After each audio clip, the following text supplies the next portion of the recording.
para que eles continuem. A gente falou de uma população assim, muito vulnerável, que é a terceira idade, né?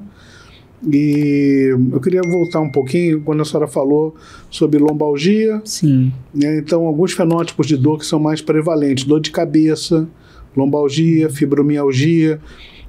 Como é que a gente lida com essas populações especiais, né? Paciente que tem dor neuropática, ou paciente que tem alguma disfuncionalidade mesmo, dificuldade de movimento, muito risco de queda. Como é que a senhora orienta, assim, em termos gerais, para a nossa turma que está nos ouvindo, vai se enquadrar em alguma dessas dificuldades? Por exemplo, dificuldade de ir e vir. Né? Aí, doutor Paulo, eu moro num lugar que é difícil, dependo da minha filha, dependo do meu filho, eu tenho medo de sair de noite, tenho medo de sair de dia. Tem todo tipo de objeção. Né? Como é que a gente vai quebrando essas objeçõezinhas, assim, de um modo geral, para os fenômenos mais comuns? Fibromialgia, dor de cabeça, lombalgia, dores neuropáticas, que são as mais comuns que a gente atende, assim, de um modo geral. Dores articulares maiores, né? Joelho, quadril, coluna. Minha experiência com esse público, tem até uma história interessante. Trabalhando na clínica, as pessoas, elas, como o senhor falou no início, iam com toda a animação conversar com o médico, aí iam conversar com a nutricionista já mais ou menos, aí quando chegava pra gente, já sentava e falava, olha, eu sentei aqui porque o doutor pediu, mas eu não vou fazer exercício, eu sinto... E muitas coisas. E nós fomos percebendo que a gente precisava trazer, em primeiro lugar, a importância do exercício, mas para a vida de cada um. Então, nós começamos a perguntar, né, para chegar assim na resposta. Eu tinha uma senhora e eu perguntei para ela, eu senti dor, sinto muita dor, principalmente quando eu preciso amarrar o meu tênis. Tem dia que eu nem quero colocar tênis, e ela não queria fazer o exercício porque ela não queria colocar o tênis. E para ela era muito difícil, ela tinha uma questão de mobilidade, de flexibilidade, e ela ficava incomodada. E eu falei, olha, e se eu falar para a senhora que se a senhora fizer 10 dias aqui de exercício com a gente, a senhora vai começar a colocar o seu tênis sem sentir dor. Sozinha. E no final do projeto, porque a gente tinha um tempo limite, ela não só colocava o tênis, mas ela não precisava mais de ajuda para ir até a sala, não subia mais pela rampa, ela subia pelas escadas, perdeu bastante peso, que também é muito significativo, principalmente para as dores articulares de algumas pessoas.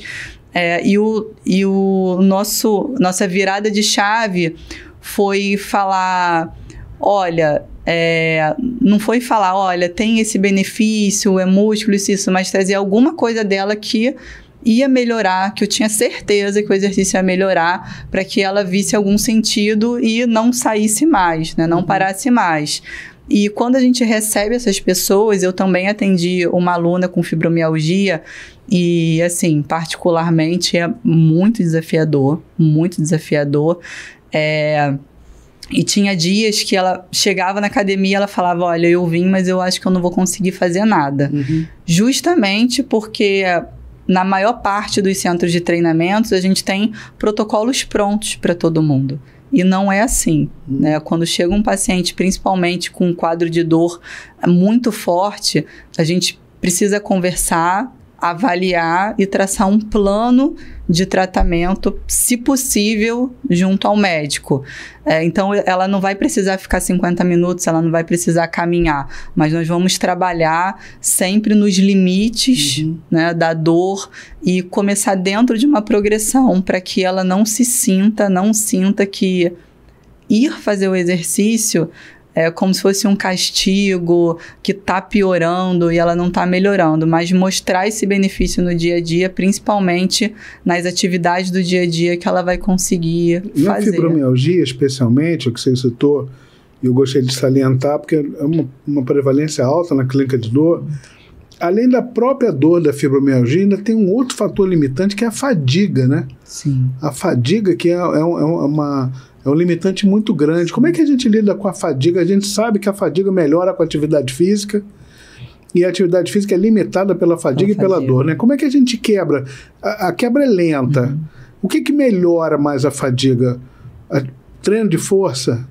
Alongamento? atividade aeróbica, os 3, como é que a gente faz esse tempero? Esse tempero, ele é importante.